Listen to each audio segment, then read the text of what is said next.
Welcome to Babies from Beyond, the podcast that gives all babies a voice, whether they are still in spirit or already earthside.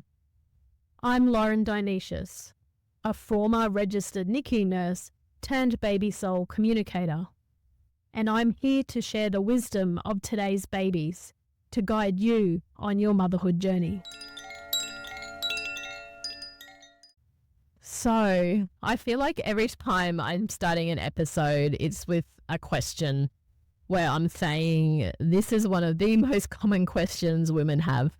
And today is no different because I know that so many of you have questions around this work. And today's question is, am I too old to have a baby? And this is so common. So if you're in your late 30s and 40s, then this episode is absolutely for you.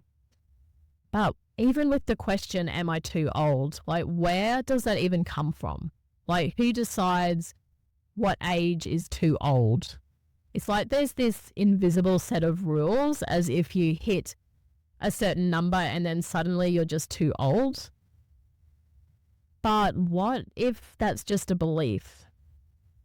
A belief that you can shift, and a belief that may not be true for you. Because if you keep telling yourself that you're too old, your body hears that. If it hears it enough, it starts to believe it. And it doesn't need to be that way. Sometimes I find it really absurd that society has created this one-size-fits-all rule for every woman and baby. It's like, okay, you're X years old now, time's up, or time's running out. And without taking into consideration a woman's individual body, her journey, and also her baby's journey, which is what I'm going to really focus on today. But first, let's look at the reality of age when it comes to conception. Because I get it, right? I'm a woman and I'm a nurse, so I understand the reality of what happens when we get older. Because yes, absolutely, our body does change as we age. At some point, we will stop ovulating and we'll stop bleeding. And at some point, we'll go through menopause. But in my experience with baby soul communication, until then, anything really is possible for the majority of women. But also the reality is your body may need some extra support. You may need to make some changes in your life, and you may also need professional help or intervention with conception. That's also a reality of conception in today's world. And also, yes, it can be helpful to acknowledge the statistics. Like, I've read the statistics and I've absolutely seen them play out in action too when I was working in the nursery. But I also want to be real about this because those statistics were not predictive for every single woman that I worked with. They aren't specific to you. They're a generalized average at best, and they don't dictate everybody's journey. There's very few women whose journey will actually play out in the way that the statistics suggest. So remember, they're just numbers. They're based on a selection of women and not every woman. They don't show the full picture. And often statistics, I find, especially when it comes to conception and age, is something that are more hurtful than helpful. They can make you feel really hopeless and helpless about your conception journey and fuel your fear. So when that sort of energy is coming up in our journey, we can see that it may not be helpful for us to put too much emphasis onto those numbers and statistics, especially around a journey that is generally unpredictable and out of our control when it comes to conception. And when there are statistics out there, it's such juicy data for our brains that our mind just wants to latch onto that. You know, when we've got all this uncertainty or confusion or unpredictability, we don't know what's going to happen. Our mind can take those statistics and fill in the blanks. But that's not always based on truth, especially for our own individual journey.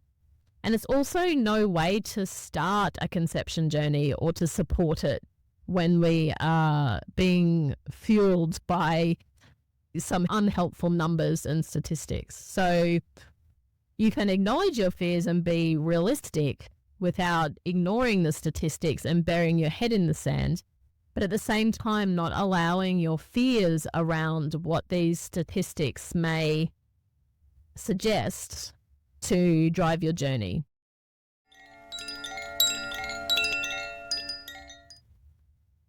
So where are you with this? What is driving your fear around your age? If you're worried that you are getting too old, where is that coming from? Who's telling you that? Where are you getting that information from? Because what if you could actually put less focus on your age? So at the end of the day, your age is not going to change. We can't reverse age. It's there. It's going to happen year by year. But what if you could put less focus on that and instead start to be curious about the possibilities and the how and the when, instead of seeing your age as a number that's a problem and is going to hold you back or stop you from getting something that you want? Like, what if it could become more of a 50-50 situation? Instead of 90% of your energy field, which I have seen happen with some women who are trying to conceive, where their age is literally driving their energy field, is taking up so much space, so much energy, that it looks like this big curtain of fog around their energy field. I'm too old, I'm running out of time. What if this doesn't happen? I'm X years old this year, these things. And it can take up so much space and so much energy. Whereas what if we could bring that back more to 50-50? Like, okay, 50%, yeah, you know what? I am getting older and things are happening with my body. And the other 50% is like, okay, I'm capable, I'm healthy, I would love to bring a baby into the world, and I'm really curious about how that could unfold for us.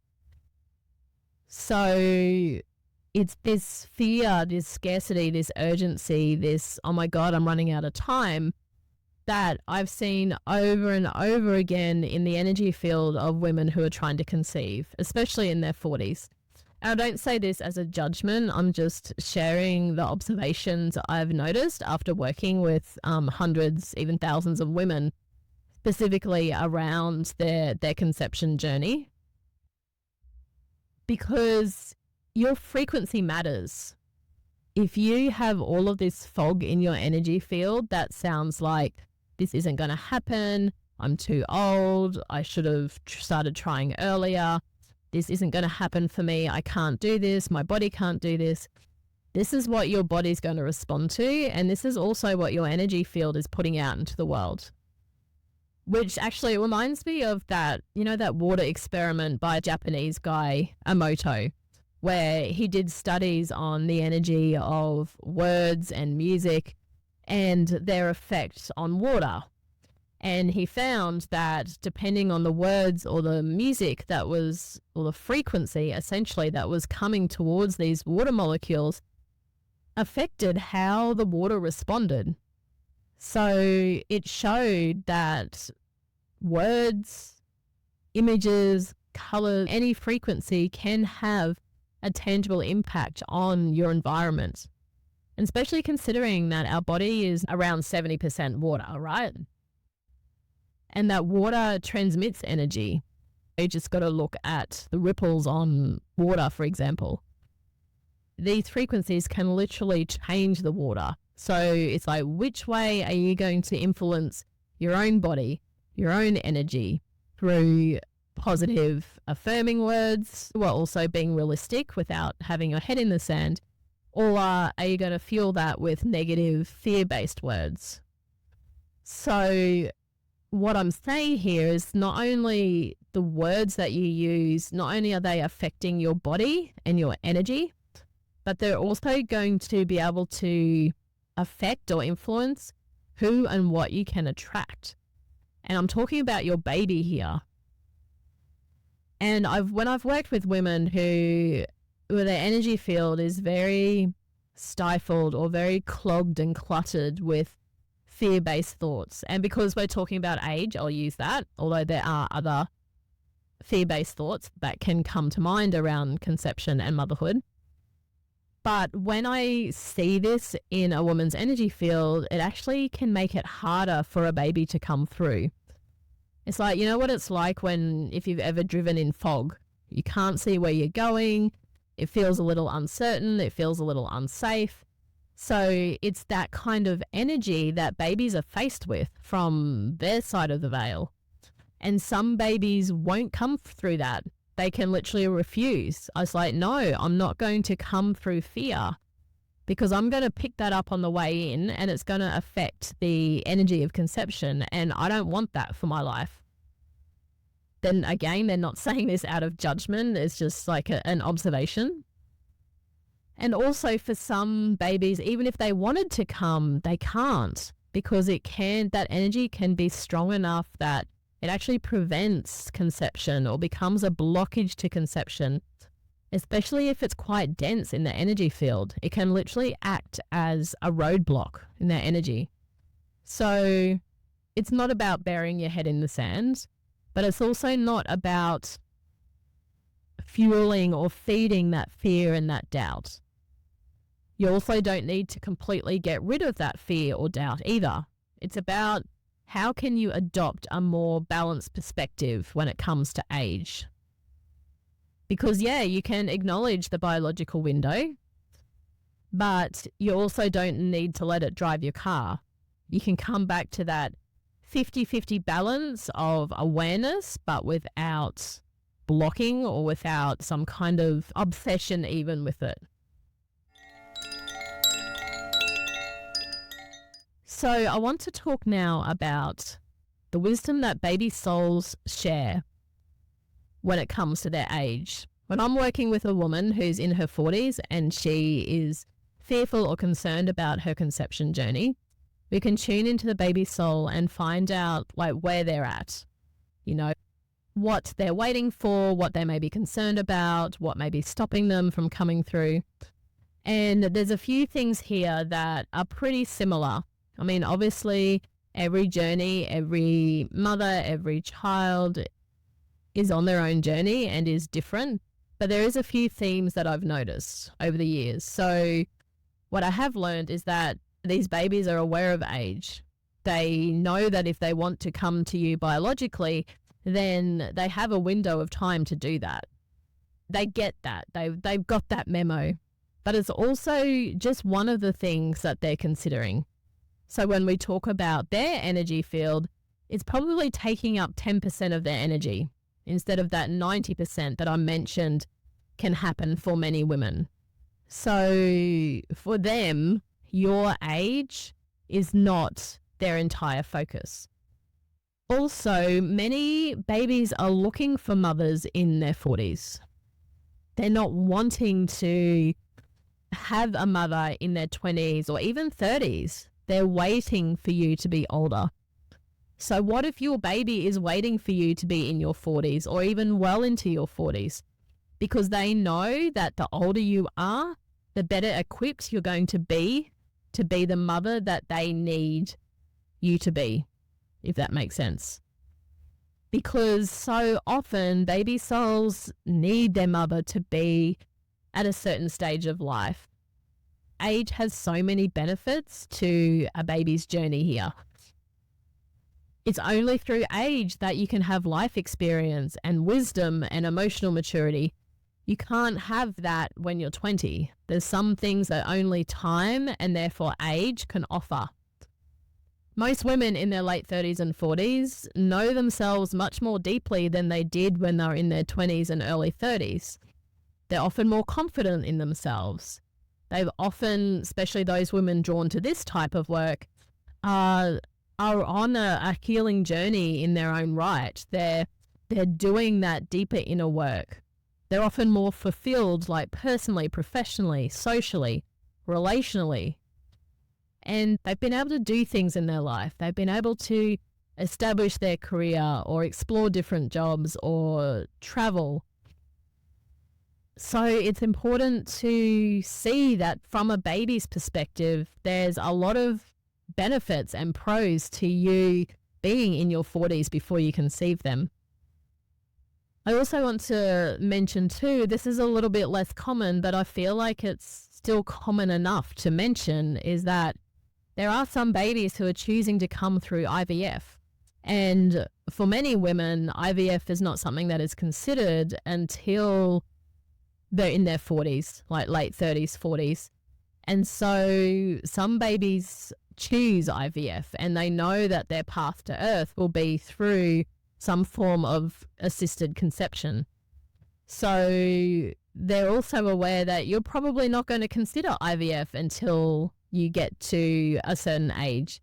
So from their perspective, they see age as being helpful because it's going to allow you to perhaps pivot or explore different options that you may not have explored when you were younger. I mean, IVF is a whole other can of worms, and that's something I will discuss in future episodes, because IVF is definitely a big part of the conception journey for today's families, and that's only going to increase, but I'll talk more about that another day. So for so many of today's babies, age is actually powerful, purposeful, and a planned part of their journey to Earth. It's part of what they're waiting for. And it's actually very rarely a barrier for them, which is so different to how we see age here on Earth. So it's like, where to from here? And what I've shared with women is it's about finding a balanced approach. As I've already touched on, there's times where extra support is needed, whether that's age-related or physical health-related or any of these things. But it's also very individual as well. And, you know, I believe that we all need support in different areas of our lives at different times. And when it comes to conception, what comes through most frequently is support with nutrition, womb healing, using acupuncture, naturopathy, doing some personal development or inner work or even therapy around particular themes. But at the end of the day, like, each woman's journey is unique, and we need to take that into consideration when we're trying to find a more balanced approach when it comes to age. And I invite you to be really honest with yourself. How much are you allowing age to take up in your mind, to take up in your energy field? Is it 90%, you know, whether you're aware of it or not? That, like, some women that I work with, it's like, how much energy are you giving your age? Especially, is it in a negative way, like age is a bad thing, like you've missed out somehow? Rather than, what if your baby is actually waiting for you to be older? And the sense of running out of time, it's like, do you really believe that in your heart and soul, that you're running out of time? Or is this something that you're just picking up, or that you've been influenced by society or the medical profession or statistics or Google or social media, friends, family? Like, there's so many places we can pick up this fear. So it's like, where is that fear coming from for you? Because what if it didn't need to be your primary consideration?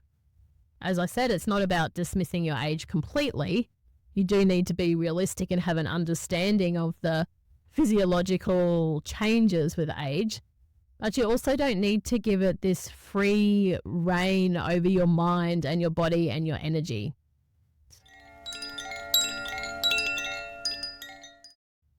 Fear around age doesn't need to be in the driver's seat with all of the power, because it's about trusting your journey, trusting your body, trusting your baby, and also trusting the guidance that you will receive along the way that will help shape your journey and guide it forward.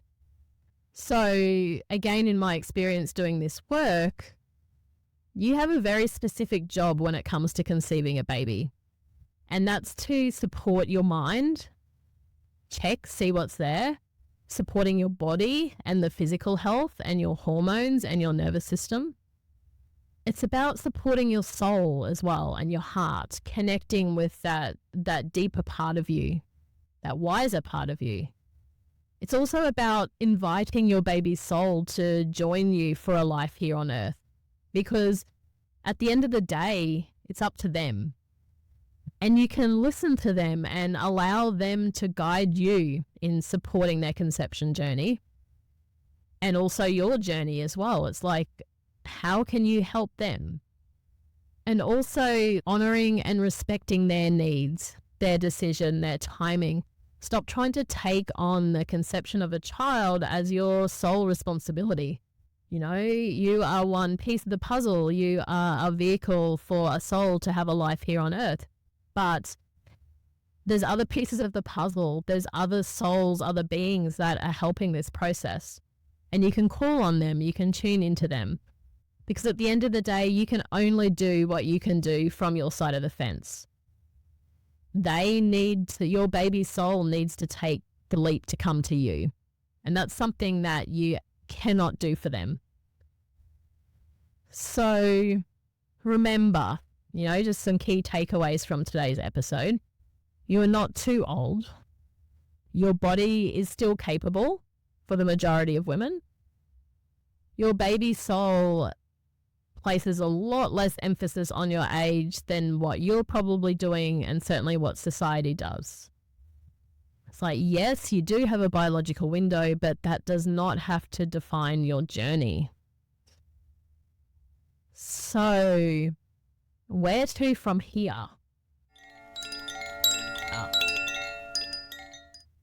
I really hope that those of you who have tuned into this episode can start to be a little more curious around how your age can support you rather than how your age is limiting you.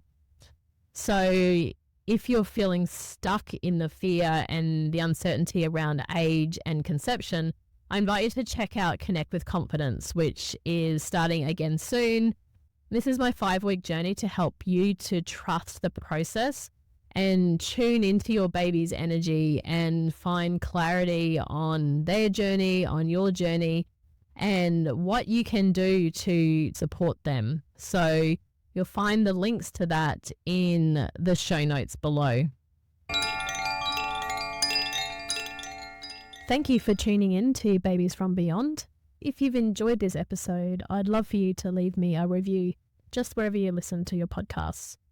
Also, head over to Instagram and give me a follow at Born Energy, and check out the show notes for more ways that you can connect with your baby's soul, including one-on-one readings and online programs to support you. Until next time, trust your journey and your baby. Take care.